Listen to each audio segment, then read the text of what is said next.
Hello అందరికీ, అందరు ఎలా ఉన్నారు? ఈరోజు మనం ఈ బోడకాకరకాయ కర్రీ ఏ విధంగా వండుకోవాలో చూద్దామండి. ఇప్పుడు వీటిని చిన్న ముక్కలుగా కట్ చేసుకుందాం. ఈ విధంగా అన్ని పొడుగుగా కట్ చేసుకోవాలండి. ఇందులో ఇత్తులు తీయాల్సిన అవసరం లేదు, ఇవన్నీ లేతాయే కాబట్టి. ఈ విధంగా బాగా ముదిరితే మాత్రం తీసుకోవాలండి. ముందుగా స్టవ్ ఆన్ చేసి ప్యాన్ పెట్టి ఆయిల్ వేద్దాం. ఆయిల్ వేడైన తర్వాత ఆవాలు, జీలకర్ర, ఆనియన్స్, పచ్చిమిర్చి, కరివేపాకు వేసి బాగా కలుపుకోవాలండి. ఆనియన్స్ వేగాక అల్లం వెల్లుల్లి పేస్ట్ వేసుకొని బాగా కలుపుకుందాం. తర్వాత పసుపు వేసుకుందాం. ఇప్పుడు బోడకాకరకాయలు వేసుకుందాం. వేసుకొని బాగా కలుపుకోవాలి.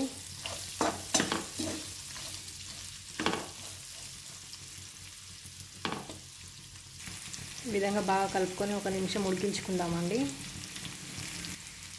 ఈ బోడకాకరకాయలు అనేవి ఓన్లీ రైనీ సీజన్లో మాత్రమే దొరుకుతాయండి. వీటిలో B1, B2 విటమిన్లు కూడా ఉంటాయండి. అంతేకాకుండా పొటాషియం, కాల్షియం కూడా ఉండడం జరుగుతుంది ఇందులో. మీకు కూడా వీలైతే ఈ సీజన్లో 2-3 టైమ్స్ తినడానికి ట్రై చేయండి. వీటిని ఎక్కువ తినడం వల్ల మన బాడీ అనేది ఇమ్యూనిటీ పవర్ పెరుగుతుంది. ఇది మన హెల్త్కి చాలా మంచిదండి. క్యాప్ పెట్టి ఒక 2 మినిట్స్ ఉడకనిద్దాం. చూద్దామండి. ఇప్పుడు టేస్ట్కి సరిపడే సాల్ట్ వేసుకుందాం.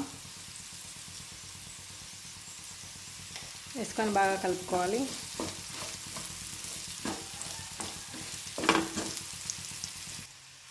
ఇప్పుడు కారం వేసుకుందామండి. వేసుకొని బాగా కలుపుకోవాలి. ఈ కర్రీని టమాటాలు కూడా వేసి వండుకోవచ్చండి. నేను మాత్రం లెమన్ జ్యూస్, చింతపండు రసం వేస్తున్నా.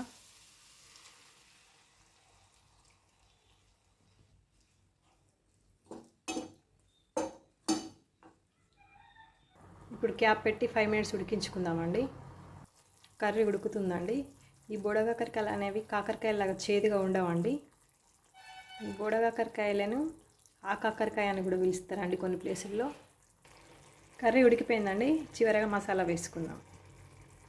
అంతేనండి, కర్రీ రెడీ అయిపోయింది. స్టవ్ ఆఫ్ చేద్దాం. అంతేనండి. ఈ కర్రీ అనేది రైస్లోకైనా చపాతీలోకైనా బాగా ఉంటుందండి.